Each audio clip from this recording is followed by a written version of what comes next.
Eu opero com duas noções, que são a de povo, como um sujeito coletivo, né? Naturalmente um povo pode ter várias comunidades, né? Existir na forma de um conjunto de comunidades, mas a comunidade é coletivista, né? Ela tem restrições para o enriquecimento individual e a acumulação individual de recursos, ela pensa os recursos também coletivamente, né? Ela tem uma densidade simbólica e esse é um problema porque às vezes se considera que se pode inventar uma comunidade, né? E uma comunidade não pode ser inventada, ela tem que ter uma história comum e um projeto histórico comum. Eu acho que a história é o vetor central, né, que define o sentimento de pertencimento. Às vezes podem existir conflitos internos, divergências de interesses, mas o conflito se resolve internamente. Então a comunidade tem um dentro e fora, né? Tem uma interface com fora e tem uma face interna, né? E uma densidade simbólica que permite uma comunhão entre suas partes.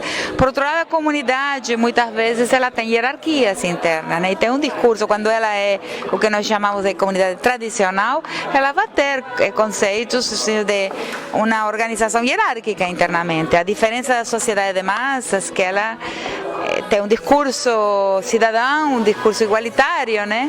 Mas por outro lado ela é individualista, né?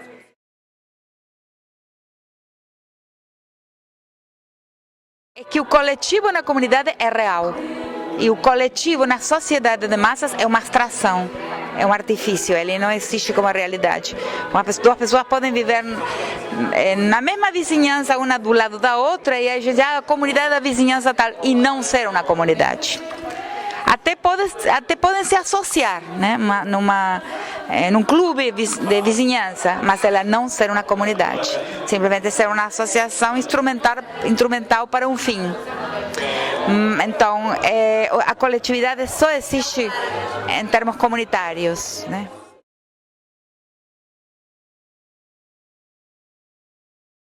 Com uma fachada exterior, ou seja, um cartão de visita, uma forma em que ela agora é chamada a se apresentar dentro dessa grande, digamos, cultura política global que é a cultura das identidades. Ela será chamada a se identificar para fora, mas se preservando com a face interna, né?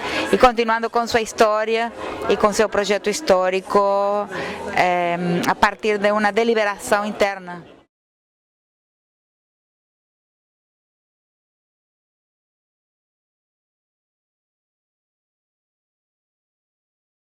No Brasil tem uma diversidade enorme, né? Então o candomblé é a mais hegemônica, a Umbanda. A Umbanda toma conta do Brasil inteiro de norte a sul.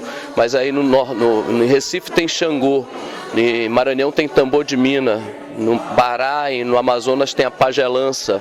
Então todas essas são consideradas religiões de matriz africana. A pagelança porque acaba sendo praticada dentro das casas de Umbanda e Candomblé, né? O tambor de mina, quer dizer, vai fazendo uma coxa de retalho de todas essas expressões indígenas e afro e se constrói o que a gente chama hoje de religiões de matriz africana. Então a pagelança é religião de matriz africana, Candomblé, Umbanda, tambor de mina, o batuque em Porto Alegre, que é uma coisa que é diferente de Candomblé e Umbanda, mas também traz esses elementos africanos. Aí isso faz com que eu caracterize essa religião de matriz africana.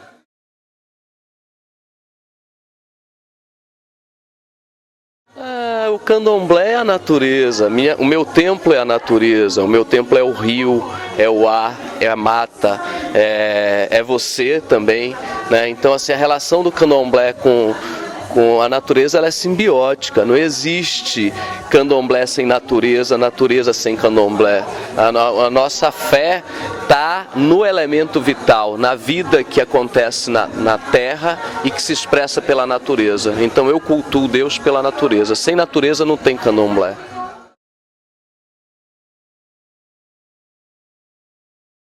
A gente vem para uma discussão que é super contemporânea, assim, né? Da degradação, de deixar sujo. Eu vou fazer um ebó, eu deixo o Lucas sujo.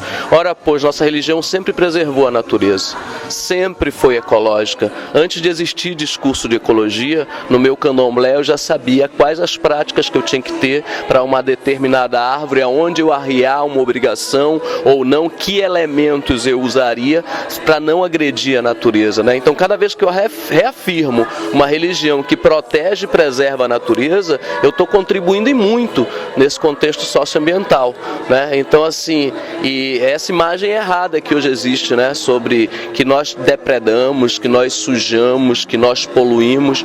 Não, isso, quem polui não é de candomblé.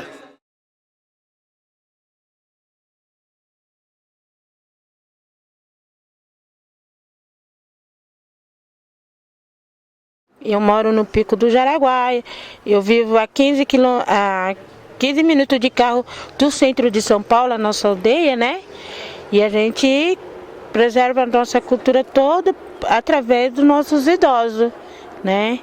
Eu acho que teria que mudar o sentimento humano das pessoas. Acho que é isso.